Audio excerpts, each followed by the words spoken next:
Tan ono panjanggo bisa katampa tanpa lumangkah ciluba.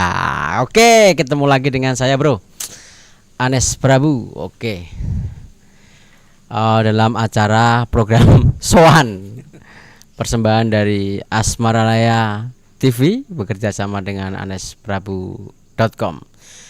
Sebelum aja kita mulai, jangan lupa saudara-saudaraku sebangsa tanah dan sebangsa air, sebangsa dan setanah air, jangan lupa ikuti terus channel kita dengan cara subscribe, terus di like, terus di komen, biar kita followersnya, subscribernya banyak gitu loh, biar nyaingin Atta Halilintar ya bro. Kalau Atta Halilintar itu adalah YouTuber paling besar se-Asia Pasifik, kita mudah-mudahan kelak menjadi YouTuber paling banyak sedunia akhirat ya. Jadi udah gak ada yang nyaingin gitu loh, sehingga satu hari itu 1 miliar, sehingga kalau kita sowan tuh waduh, banyak sekali nanti. Dan teman-teman semua, acara ini tidak disponsori oleh siapapun ya, kecuali saya sendiri dan produser saya Asmaralaya TV, Asmaralaya Art Production, dan teman-temannya. Tidak disponsori juga oleh Danais, sorry. Oke, acara sowan kita kali ini kita akan bertemu dengan salah satu pegiat seni dan budaya, pegiat budaya, aktivis kebudayaan, aktivis kesenian yang masih muda lah, ya masih muda tapi karirnya sudah luar biasa. Kalau dalam istilah saya, orang yang akan saya kenalkan ini adalah peternak seniman, peternak seni. Jadi dia dulu itu melahirkan banyak komunitas-komunitas, melahirkan banyak grup-grup kantong-kantong budaya yang bergerak di bidang seni pertunjukan baik modern maupun tradisi. Kemudian bergerak juga di bidang musik, di bidang apalagi ya Pak Produser ya? Infonya gimana Pak Produser? Apa? Infonya yang lain apa? Oh, sudah sampai Belanda juga. Oh, sudah sampai Belanda. Dan hari ini beliau itu lebih memfokuskan diri sepertinya di seni musik. Saya nggak tahu kenapa ya ke seni musik. Apakah yang menghasilkan itu adalah seni musik atau teater seni pertunjukan itu sudah memuakkan gitu. Oke, kita sambut Kang Gondol Sumargiono. Terima kasih Kang Gondol. Terima kasih. Sudah diterima di Omah Gondol yang sangat luar biasa tempatnya. Gimana Kang Gondol? Sehat ya Kang? Alhamdulillah Mas Anes, terima kasih sudah hadir. Gimana Mas? Ya nggak apa-apa, kita sowan aja.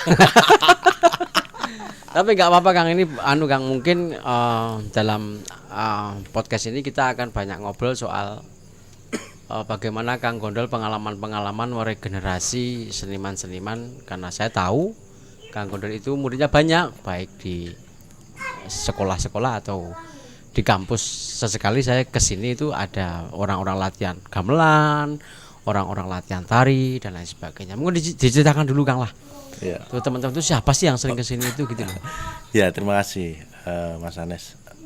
Saya diberikan kesempatan untuk berada di seni dan budaya. Cuma saya masih bingung kalau kemudian disebut Mas Anes sebagai peternak.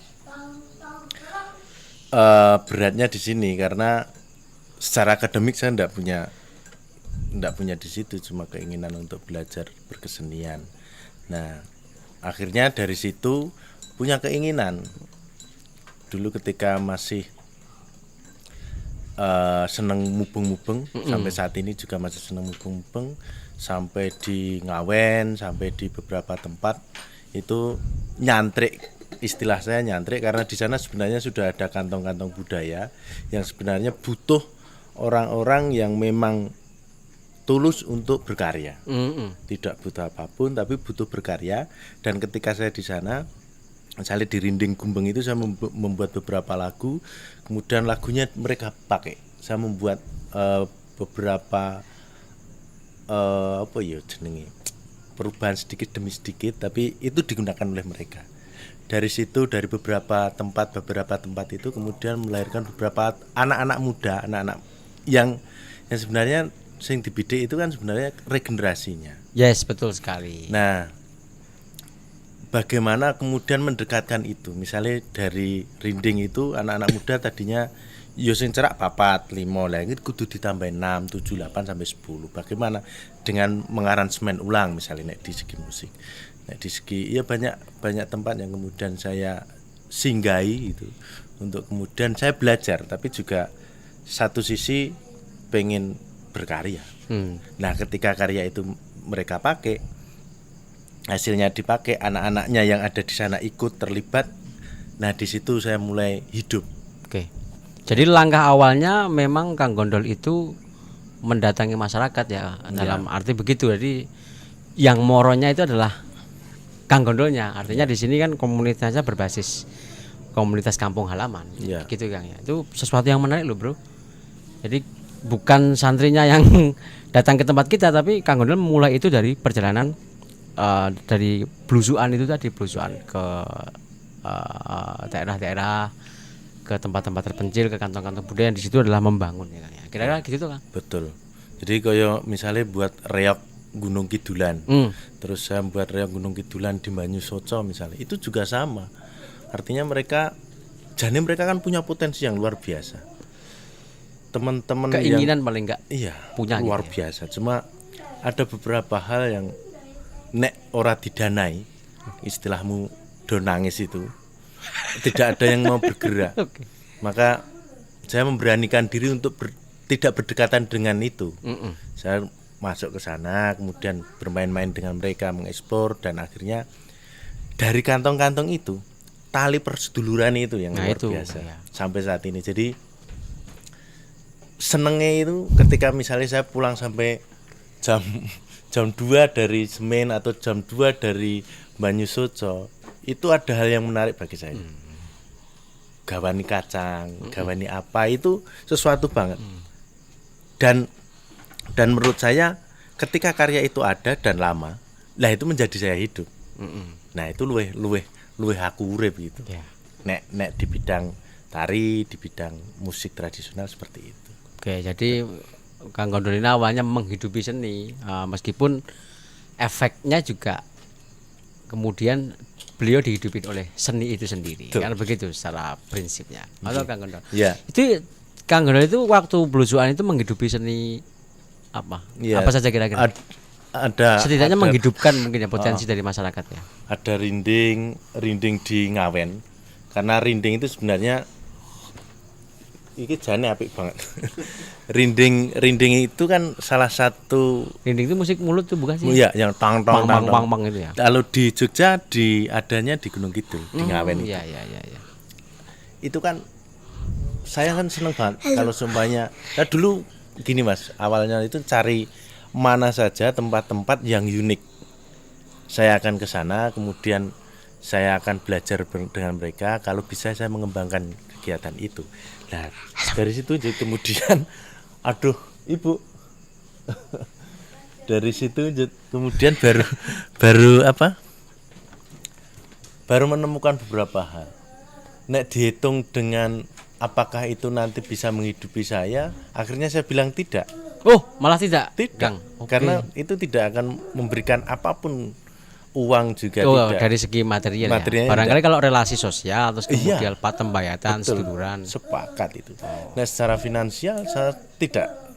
Jadi dari situ kemudian mulai saya berpikir sebenarnya yang saya cari itu karya itu. Ketika saya berkarya dan kemudian saya itu nek membayangkan Mbah Narto itu. Mbah Narto Sabdo. Karyanya dinyanyikan oleh siapapun. Tapi dia dapat apa? Royalti sekarang saya nggak tahu. Nek. Halo. Dapatnya ya keabadian. Iya, akhirnya itu. Nah, itulah yang sebenarnya kemudian saya melusuk-melusuk setiap tempat, setiap kota itu. Bayangan saya di situ. Karena yang akan mengenal saya ya mungkin anak-anak saya yang 3 dan istri saya. Yang lain siapa yang akan mengenal kecuali karya. Maka saya memberanikan diri untuk ketemu dan masuk di tempat-tempat kecil yang ketika saya datang kemudian mendoakan sehat mas. Itu wes bahagia. Investasi namanya itu. Investasi mas. Kang Gondol investasi kebudayaan, investasi life of education. Itu lebih menarik. Jadi teman-teman mungkin ini sebagai pelajaran untuk generasi muda sekarang juga Kang Gondol. Ya. Bahwa teman-teman kalau mau bergerak aktif di bidang kesenian dan kebudayaan apa saja, jangan sekali-sekali berorientasi kepada hal yang sifatnya material, uang. Itu nanti dulu lah. Yang paling penting itu apalagi di Jogja ya, mungkin Patembayatan, Ya. bahwa seni itu medan pertemuan, itu paling penting sepertinya. Sepakat. Dan sosok ini kenapa Mas Gondol menarik ya di situ. Jadi dia membangun mitos atas seni dan budaya itu, dan itu menarik loh Kang Gondol, soal pilihan jenengan menghidupkan sesuatu yang unik yang kemudian jarang diangkat. Rinding tuh hampir tidak menjadi mayor dalam kesenian Yogyakarta. Ya. Itu kalau di gunung itu di mana Kang itu? Bisa diceritakan? Apakah mereka juga tahu nada terus kemudian gawe ini kepiye no, Kang? Sebenarnya dulu banyak teman-teman yang ke sana, tapi akhirnya tidak orang ngembangke Mas. Teko nyusu dipentaske. Oke. Banyak teman-teman yang kemudian misalnya sebutlah salah satu universitas itu atau salah satu institut yang kemudian mereka ke sana, tapi hanya mencoba untuk gitu toh.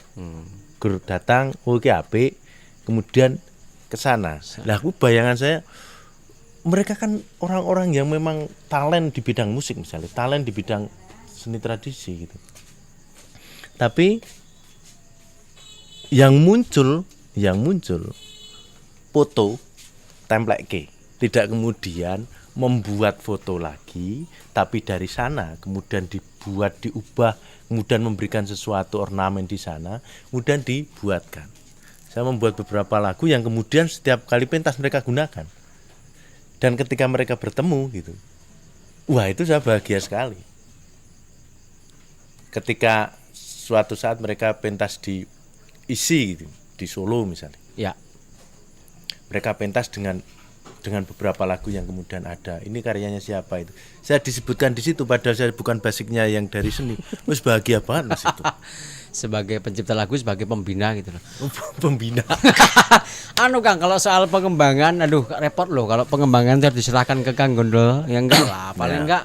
Yang paling penting itu kan kita membangun api, membangun percikan. Itu yang paling penting. Nah, harusnya yang tanggung jawab ya institusi lah, pemerintah lah harusnya lah. Jangan yang diurusin seni mayor doang ya, jangan kayak ketoprak diurusin terus sampai berlebihan itu kan repot. Sampai Kang Gondol dulu juga aktif di ketoprak barangkali karena ketoprak sudah banyak yang ngurus ya. Sudah banyak yang ngurus terus ya udahlah aku tak ngurus seni yang lain yang itu jarang di publish. Banyak sekali sebenarnya Jogja itu ya Kang ya, di gunung itu tuh potensi banyak banget ya. Banyak sekali. Bahkan ada kok seniman yang ngurusi peribahasa Jawa tuh ada loh. Ya. Yang orang tidak pernah memikirkan bahwa itu tuh kalimat sakti. Makanya setiap podcast ini kan saya selalu menyebutkan peribahasa gitu loh. Itu sebenarnya sesuatu yang warisan leluhur yang cukup cukup bisa menjadi patokan hidup, pelajaran hidup dan sebagainya. Apalagi kan kira-kira kan selain rinding atau boleh diceritakan lah bebas lah. Kalau dulu saya pertama kali yang ketoprak misalnya. Ketoprak itu festival ketoprak antar kabupaten. Saya membawa 200 anak saat itu. Elek. Menurut pertunjukan itu jelek. Tapi bagi saya perjuangan saya sederhana. Ketika kita sudah masuk ke sekolahan, itu akan dikenalkan dengan jelas kepada anak-anak. Mereka akan mengenal ketoprak dengan benar karena basisnya adalah pendidikan. Yes. Saat itu ketika 2000 berapa saya lupa, tapi saya membawa 200 anak dan mengisi di TBY dan kalah. Tapi bagi saya bahagia. Karena ada 200 anak yang kemudian secara pengalaman berkesenian ikut dalam ketoprak. Yes, terlibat. Setelah beberapa tahun kemudian ada ketoprak pelajar, ada ketoprak kolosal dan lain sebagainya. Saya membayangkan ketika saat itu sudah ada yang seperti itu. Maka saya tidak akan sendiri kipas-kipas. Sekarang sudah banyak, setiap kantong-kantong sudah ada ketoprak, setiap kantong-kantong sudah ada regenerasi dan itu membahagiakan. Dulu pas saya ada beberapa, cuma saya memberanikan diri untuk membawa 200 itu dengan beberapa risiko. Pertama elek, kedua kalah. Dan itu tidak menjadi masalah. Tapi sekarang saya menunai anak-anak saya yang dulu ikut ketoprak di masing-masing kecamatan di Gunung Kidul sekarang ikut. Ya. Dan Yang- mereka sering ngobrol, Pak saya terima kasih, Pak saya terima Biar kasih mesti dulu. kenal Iya. kayak gitu ya. Nah itu jadi asik bagi saya dan urip saya. Karena mereka akan menceritakan pada anak mereka, mereka akan menceritakan pada cucu mereka bahwa mereka pernah ketoprak di TBY walaupun kalah. Ya gitu. Jadi itu yang sebenarnya menurut Paling saya penting. jadi penting gitu karena secara pendidikan ora mlebu ora iso apa-apa saya kan gitu. Istilah saya juga saya geser ya, Bung, selain peternak ternyata juga petani. Petani seni gitu loh. Jadi ya ada kalimat penting sebenarnya dari salah satu sastrawan juga, istilahnya nandur wiji keli gitu loh. Jadi menanam benih, benih itu tumbuh, siapa yang memanen pun silakan saja. Tapi bahwasanya saya mulai menanam itu yang paling penting esensinya. Soal Kang Gondol kemudian tidak ada finansial itu persoalan lain, itu persoalan lain lah ya. Tapi niatnya memang bukan ke sana sebenarnya. Gitu ya Kang Gondol ya. Ya. Oke, Tapi luar saya biasa sekali. tapi saya meyakini bahwa itu ngerjekeni Mas. Oh betul. Rezekeni artinya rezekeni itu ya akhirnya setelah selesai di situ ada rezeki lain yang kemudian nemplok. Meskipun tidak secara finansial, ya, kesehatan terus kemudian lain sebagainya. Jadi untuk membuka jagat makrokosmos, untuk membuka jagat makrokosmos kita harus banyak membuka link-link atau celah-celah mikrokosmos itu sendiri. Itu loh bro. Filsafatnya ngono kuwi gitu. Nek ra kleru lah aku ya meng ngawur jane.